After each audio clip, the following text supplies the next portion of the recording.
গতকাল রাতে Facebook scroll করতে করতে একটা খবর দেখলাম। দেখার পরে আমার মনে হলো যে আপনাদের সঙ্গে এই খবরটা শেয়ার করা উচিত, আপনাদেরকেও দেখানো উচিত। এই ভিডিওটা একটু মন দিয়ে দেখুন, ভালো করে দেখুন, তারপরে এই বিষয়ে আমি বিস্তারিত আলোচনা করব। শিয়ালদা সাউথ সেকশনে পাক সার্কাস। এখানকার রেল লাইনের পাশে সারি সারি ঝুপড়ি। এরকমই একটি ঝুপড়ির ছোট্ট ঘরে লাগানো হয়েছে এসি। রবিবার পাক সার্কাস স্টেশন এবং লাগোয়া এলাকায় যান শিয়ালদা ডিআরএম দীপক নিগম। তার নজরে আসে রেল লাইনের পাশের ঝুপড়ির ঘরে এসি। তড়িঘড়ি তলব করেন ঘরের মালিককে।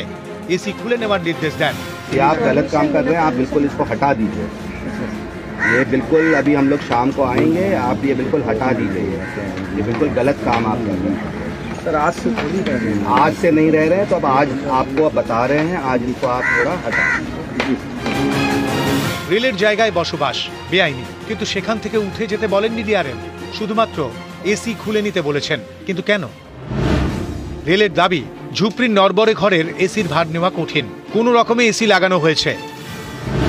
এদিকে ট্রেন গেলেই মাটি কাঁপে। এসি থাকলে যে কোনো মুহূর্তে ঝুপড়ির ঘর ভেঙে দুর্ঘটনা ঘটতে পারে। তাছাড়া এসি থেকে আগুনও লাগতে পারে। পাক সার্কাসের এই লাইন দিয়ে কন্টেনারে তেল যায়। আগুন লাগলে বড় সড় দুর্ঘটনা ঘটতে পারে। ट्रैक के काफ़ी नज़दीक हैं, तो ये उनको अवेयर करा रहे हैं कि एक तो ट्रैक से उन्हें दूर रहना चाहिए। यहाँ से ट्रेन चलती है, ये इनके लिए भी खतरा है और ट्रेन के लिए भी खतरा है। পাক সার্কাসের এই ঝুপড়ির বাসিন্দা মোহাম্মদ সোনু। তার দাবি, ছেলে অসুস্থ বলে তিনি গত বছর এসি লাগান। 6 মাস আগে কিনেছিলাম, পুরনো এসি ছিল। এটা লাগিয়েছি বাচ্চার কষ্টর জন্যে। বাচ্চার ডক্টর বলেছিল এসিতে রাখো।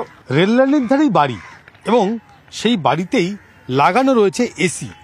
আমাদের এই পাকা বাড়িতে এখনো পর্যন্ত একটা এসি লাগানোর সামর্থ্য হলো না, ক্ষমতা হলো না। অনেক দিনের ইচ্ছে যে বাড়িতে একটা এসি লাগাবো, গরমের দিনে ঠান্ডা ঠান্ডা এসির হাওয়া খাবো। ছোট থেকেই তো ফ্যানের হাওয়া খেয়ে বড় হয়েছি, তা একটা স্বপ্ন, একটা ইচ্ছা বলতে পারেন। কিন্তু ইচ্ছা থাকলে কি হবে, উপায় নেই, সামর্থ্য নেই। আমাদের বাড়িতে মোটামুটি সবাই উপার্জন করে, ঠিকঠাক উপার্জন করে।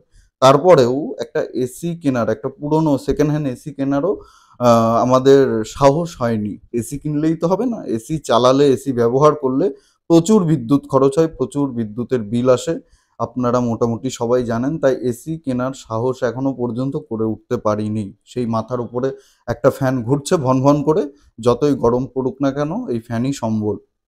এই ফ্যানের হাওয়া খেয়েই টিকে থাকতে হচ্ছে। অথচ রেলের জমি দখল করে যারা ঝুপড়ি ঘর তৈরি করেছে তাদের ঘরের মধ্যে এসি চলছে। ভাবুন, পার্ক সার্কাস গেছেন কখনো? যারা পার্ক সার্কাস গেছেন তারা তো খুব ভালো করে জানেন। যারা যাননি তাদেরকে বলবো একবার হলেও পার্ক সার্কাস যান। শিয়ালদা সাউথ লাইন থেকে যে কোনো ট্রেন ধরলেই পার্ক সার্কাস পৌঁছে যাবেন। পরের স্টেশনই হচ্ছে পার্ক সার্কাস।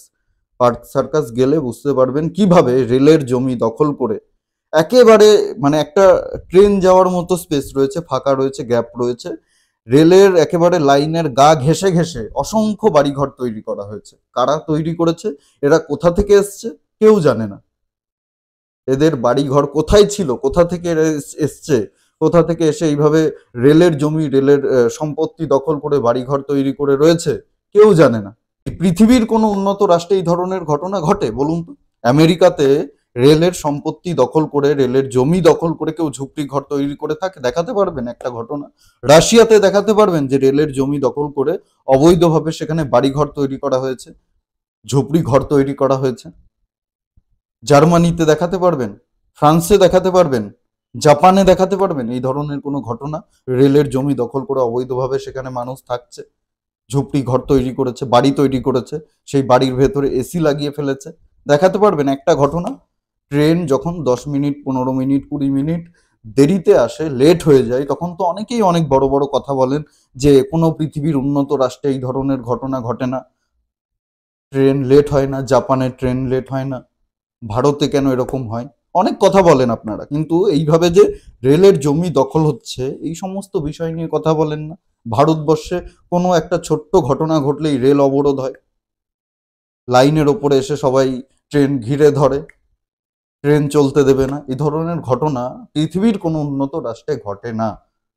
আমেরিকাতে কারোর সাহস নেই ট্রেন অবরোধ করবে, জাপানে কারোর সাহস নেই ট্রেন অবরোধ করবে, রাশিয়াতে কারোর সাহস নেই ট্রেন অবরোধ করবে, কিন্তু ভারতে হয়। আর আমরাই এগুলো করি, আর আমরাই বলি কেন ট্রেন লেট হচ্ছে, কেন রেল উন্নতি করতে পারছে না।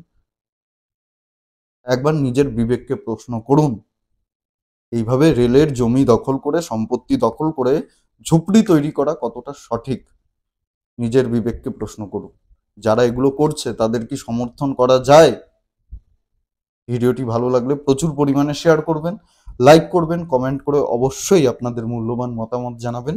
আর জাগরণ বাংলা ইউটিউব চ্যানেলে নতুন হলে আমাদের চ্যানেলটি সাবস্ক্রাইব করে পাশে থাকবেন, পাশের বেল আইকনটি প্রেস করে দেবেন। আমাদের প্রতিটি ভিডিওর নোটিফিকেশন আপনার কাছে সবার আগে পৌঁছে যাবে। সবাই খুব ভালো থাকবেন, সুস্থ থাকবেন, আশেপাশে সবার খেয়াল রাখবেন। জয় হিন্দ, বন্দে মাতরম, ভারত মাতা কি জয়।